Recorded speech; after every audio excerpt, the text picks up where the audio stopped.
Dr. Vidya, Dr. Vandana, Dr. Rajni Gupta, Mr. Bhargava, the students and faculty of SIOM, ladies and gentlemen.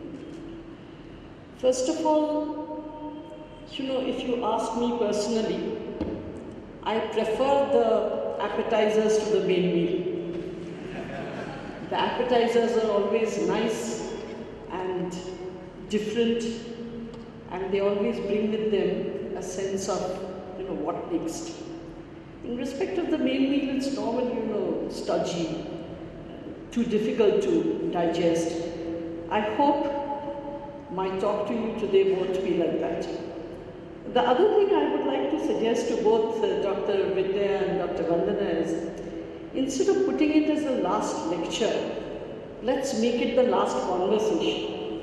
That way what will happen is, the students will be challenged one last time to come up with really smart questions. Also will prevent them falling asleep. And the other thing is, for the speaker as well, then we won't have to spend so much time preparing. It will be more impromptu, so it makes it easier for the speaker as well. But anyway, now that I'm here, I do hope that I'll be able to come up to whatever expectations you have, as I really do not know what exactly you may be expecting. Having said that, I do see that I am in a room full of leaders. And India today, I think, is in dire strait of really needing good leaders. Symbiosis in itself has carved a niche as one of the premier management institutes, which is aimed at developing people like you to becoming leaders of the future. I compliment the Symbiosis team for making this center a renowned one for management education that is focused at holistic approach towards all-round development of the students through both relevant industry exposure as well as with seamless integration of students into the corporate world. However, let us understand what is it that will be expected of you as you step out in the corporate world. There is a quote by John Adams, and he says, "If your actions inspire others to dream more, learn more, do more, and become more, then you are a leader."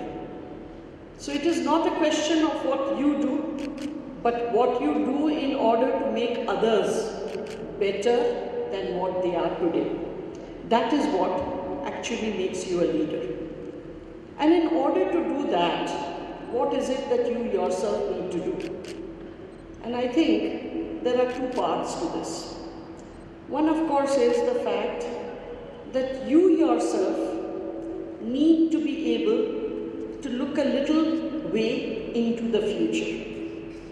I know of no good leaders who are not able to have an understanding of what the future is going to bring. And once you have an understanding of that, how is it that you empower your people to execute in order to be able to be future ready? Now, why do I say this? The reason for this is very simple. When you are sitting here today, you do not have a perfect understanding of how things are going to be 5 years later, okay? You have some data points, but you don't have a picture sketched out for you. From those data points, you need to be able to understand and predict what needs to be done. Because if you are not able to do that, if you are merely going to be reactive to a situation and not proactive, then to that extent your leadership will suffer. Those companies and those corporates that are best able to see and predict the future are the ones that are going to stay around for a long, long time. But those that are not able to see the future at all, they will be the ones that suffer. Very frequently, we are given examples of, say, Kodak, the film company. They never knew what hit them. When digital photography came into being, they were simply wiped out of business. And within a matter of years, they may be an extreme example, but there are several other such companies which were iconic in their days. But because the leadership failed to recognize what was coming at them, the company itself went down. Now that could be when the person was heading the company. But when you are in your own small group also, it is important for you to recognize how is it that you, as a cog in the whole machine, are going to evolve so that your contribution to that corporate can be maximized. Steve Jobs says that it is innovation that distinguishes between a leader and a follower. And really speaking, in today's times, there is no better person than Steve Jobs that we can look at for what a leader needed to do. If you look at Apple today, Apple's entire success was built on Jobs' understanding of what could be required. And he was thinking totally out of the box. When he actually brought in the Apple computer, it was considered to be too difficult and too what should I say, not customer friendly enough for it to be taken up everywhere. And yet he knew certain things that the customer wanted. He knew how to make his products aspirational so that people wanted them no matter what. And that aspiration is what drove his products and drove his company to become what it did and what it has become today. So the test of a true leadership is in the ability to see far away into the future, to understand the trends as they are coming up today, and to be able to drive your people to be ready for those trends. Having said that, what is innovation and how do you go about doing it? Just today while coming from Mumbai to Nasik, I got a little WhatsApp post. Today WhatsApp is really, it's very helpful. It gives you so many things and it gives it to you all in capsule form. But it gives you some very interesting stuff. So today somebody sent me a small video and the video is about innovation. What is the innovation? They are talking about the very many millions of women in our countryside who suffer from difficulties, maybe during their pregnancies or in postnatal care, in areas of certain diseases that are besetting them, and all because they don't get sufficient amount of iodine.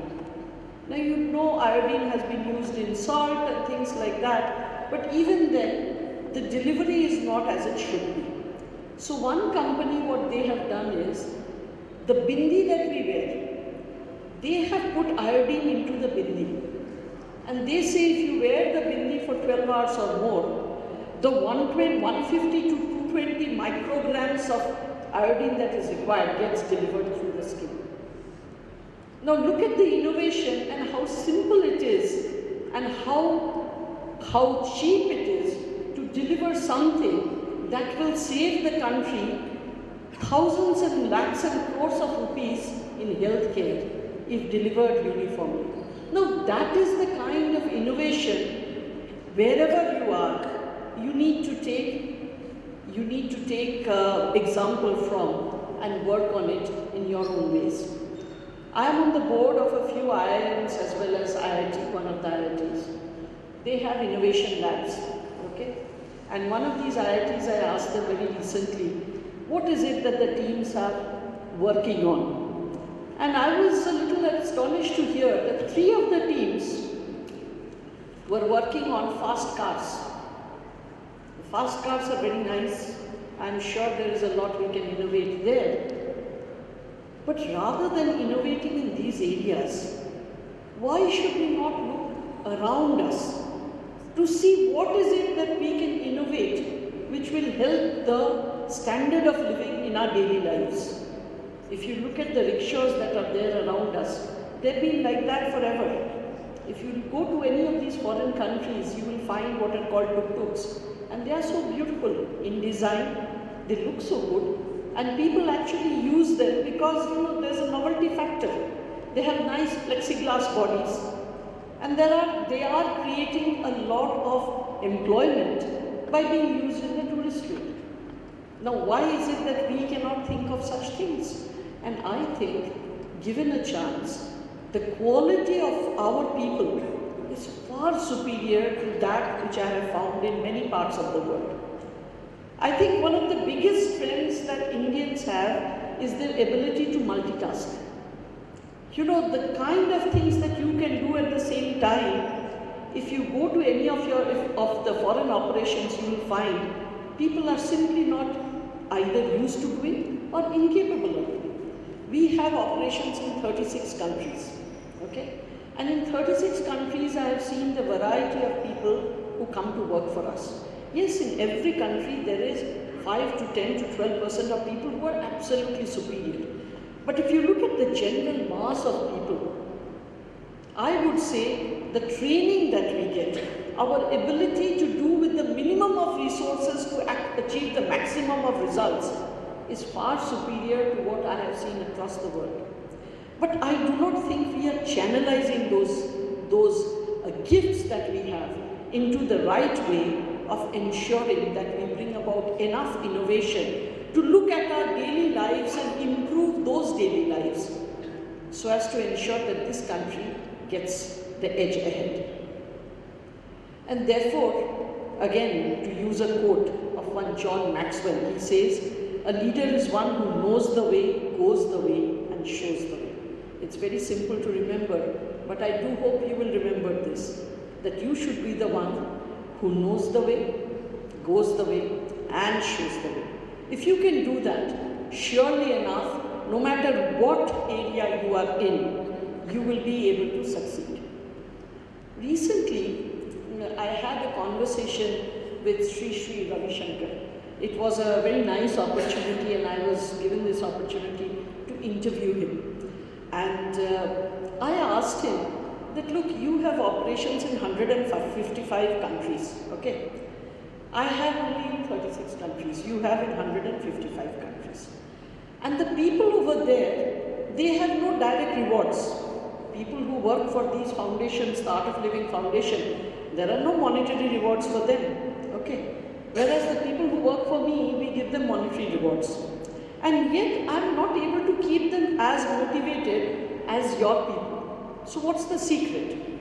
And he told me something very simple, and I would love to share that with you. He says, what you do is motivation. That is, you are telling them you work in this manner, and thereafter I will give you something. So they are working in order to get something. Whereas, what I do is called inspiration.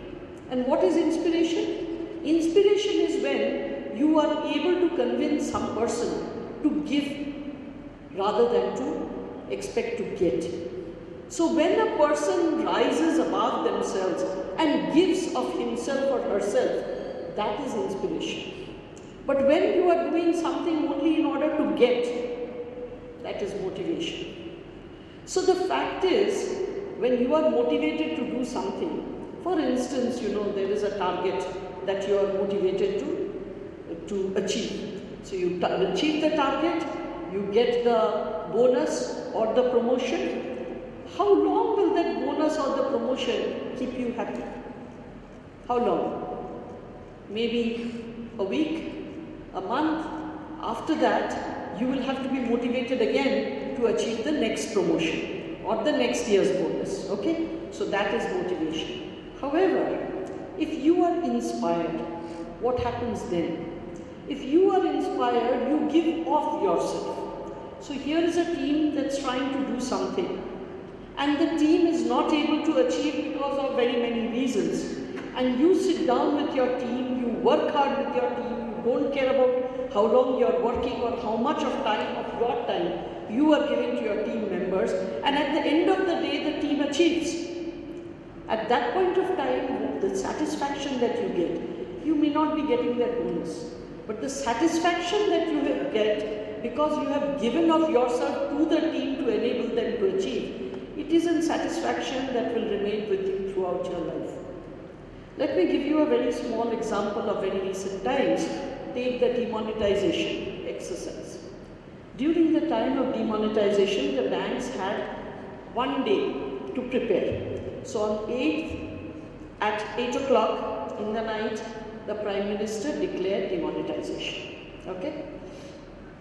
The next day was declared a banking holiday, and the day after, banks opened at 10 o'clock and kept working for the next 14 days straight through in order to take care of demonetization. What were the challenges? Thousands of people lining up, all of them unsure, not sure what is this demonetization. If they given 1,000 rupees, will they get back 1,000 rupees? If they put money, will they be hauled up by their tax authorities?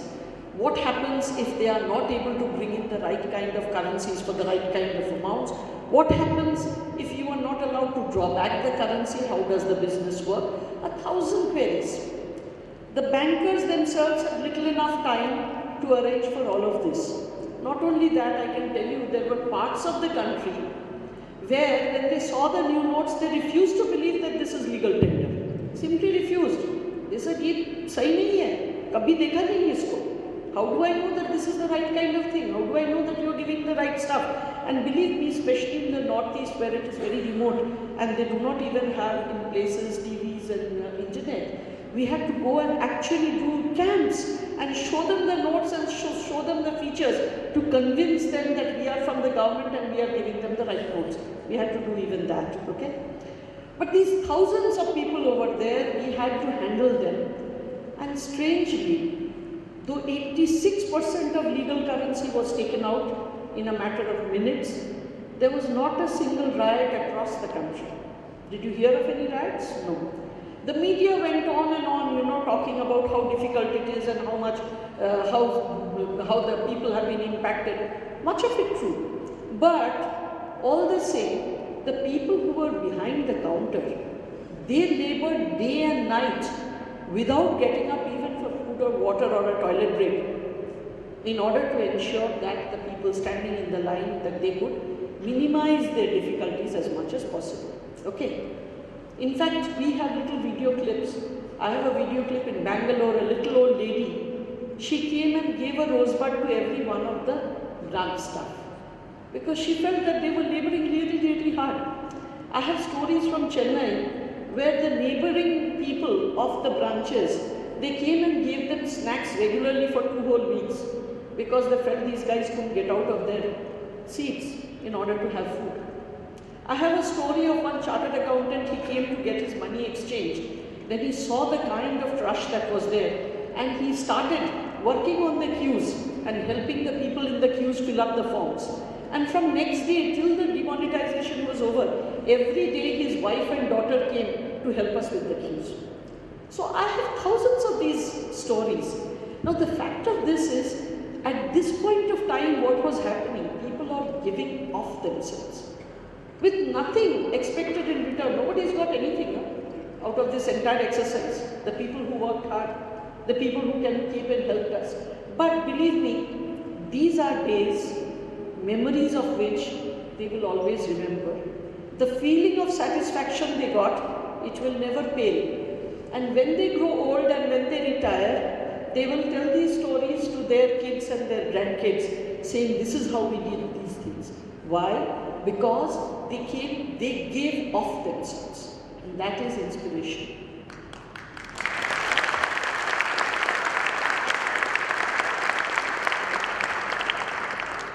Basically, what I really want to tell you is that you have to find ways of inspiring people. And inspiring people can only happen when you give of yourself. And you do that without any expectation of getting a lot of stuff back. Now I've talked about vision, I've talked about innovation, I've talked about inspiration. But believe me, nothing of this will work if your execution is poor. And execution is very, very important. At the end of the day, talk is great, but the walk is even greater. So if you do anything without accompanying it with the walk, it's not going to help. Now when I talk about what is it, what is the walk? The walk is to exactly do what you are saying you will be doing. For instance, we talk a lot about collaboration, okay, team spirit, collaboration. But when it comes to collaboration with your peer level, you may be fighting a tooth and nail battle. Now if you are doing that with your peer level, people below you will never believe that what you are saying is what you are meaning. So you may be, say for instance, 3 teams. The team leaders are all at the same level, all of them competing, okay, for the next prize. And therefore you feel it is important to try and undermine the other teams whenever you can. So you tell your team, we'll work together, we'll do this, we'll do that. But when it comes at your level, there is no collaboration, there is no talk. There is only a lot of machinations to see that you get pushed ahead. Now, if you do that, your team will understand what you are doing. And believe me, it's not necessary. It's not necessary to try and undermine everybody else around you to prove yourself the best. You must have the self-confidence that you are the best. You must have that feeling of self-worth, that I am worth this. And if you have that feeling of self-worth, you will ensure that you will collaborate. And if you collaborate, your results will be superior. Collaboration can never bring down your results. It can only be an add. It cannot be a negative. And therefore, it's very important that when you start leading teams, that you collaborate with others, that you step out of your area of influence and try and help others as much as you can.